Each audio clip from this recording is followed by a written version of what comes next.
Hi, and welcome to a new series on my channel. In this series, I'll be walking you through all the Koopa freerunning races in Super Mario Odyssey and showing you different strats for different skill levels. I'll be breaking up these skill levels into 3 different categories: beginner, intermediate and advanced. I will set different milestones for each category, depending on the Koopa freerunning race. For this tutorial, for the beginner strats, I'll be aiming to give you a sub 13 time.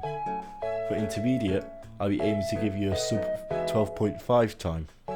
And for advanced, I'll give you all the strats you need to get sub 12 in this Koopa freerunning.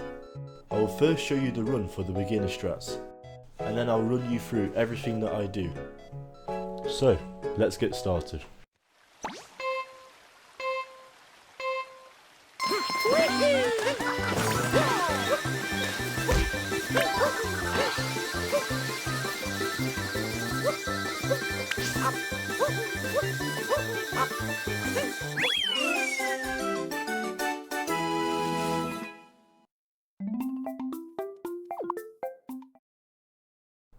To start off, you want to do a roll and then a long jump.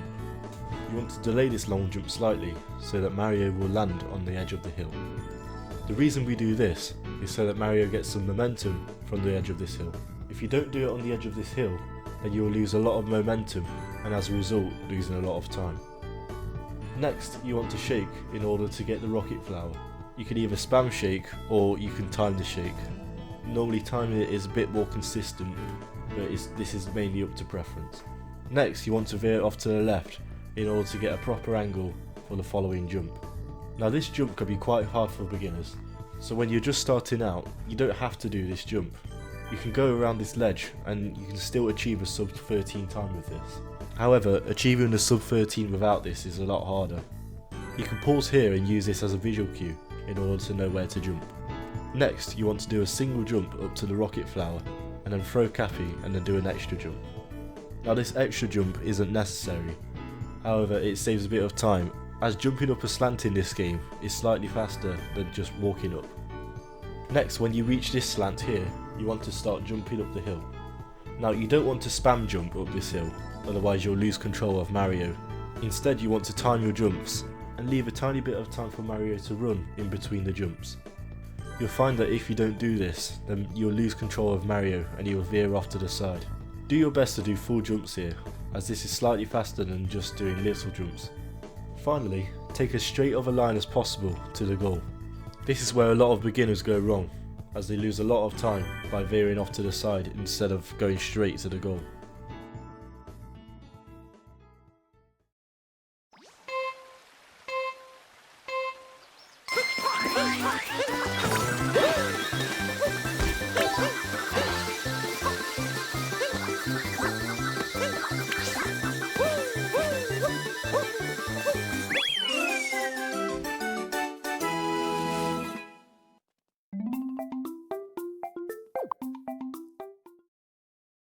First of all, you want to hold neutral when you perform your first roll.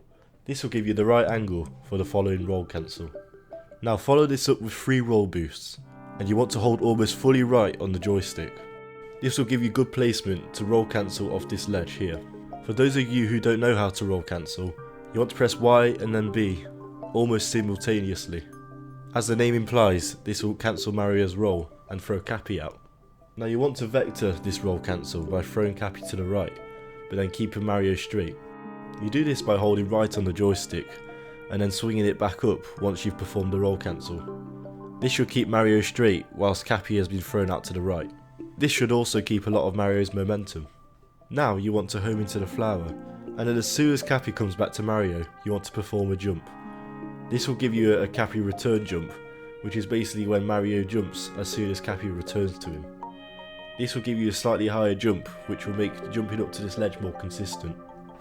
Now when you pass this ring of flowers on the right, you want to throw Cappy out and then let Mario run into Cappy. This will give you a vault. Now as soon as you land, you want to throw out Cappy again and perform another vault. Now this saves a tiny bit of time than just going around, and the rest of the run is pretty much the same as the beginner strats.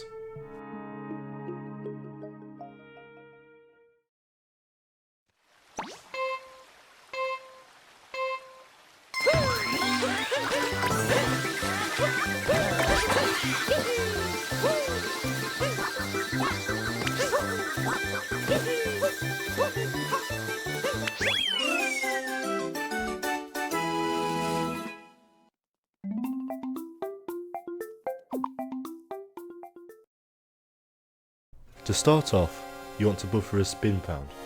Now you do this by spinning the control stick before the race starts.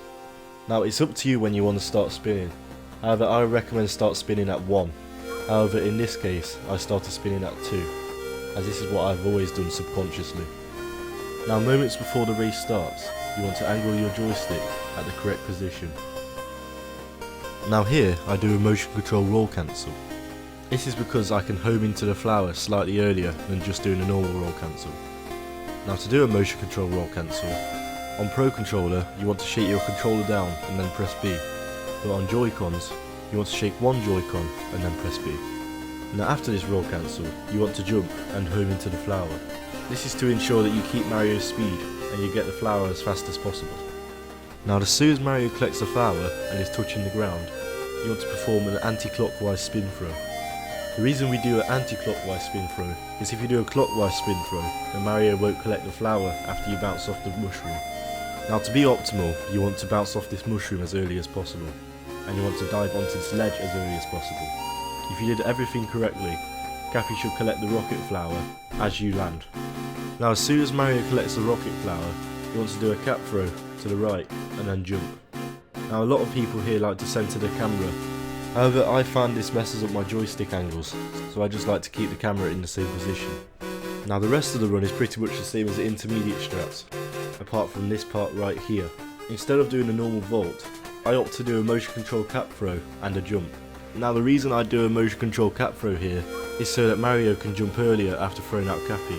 Now you can do this with a normal cap throw, however you'll find this is more inconsistent, as sometimes you'll overshoot and not get a vault off Cappy.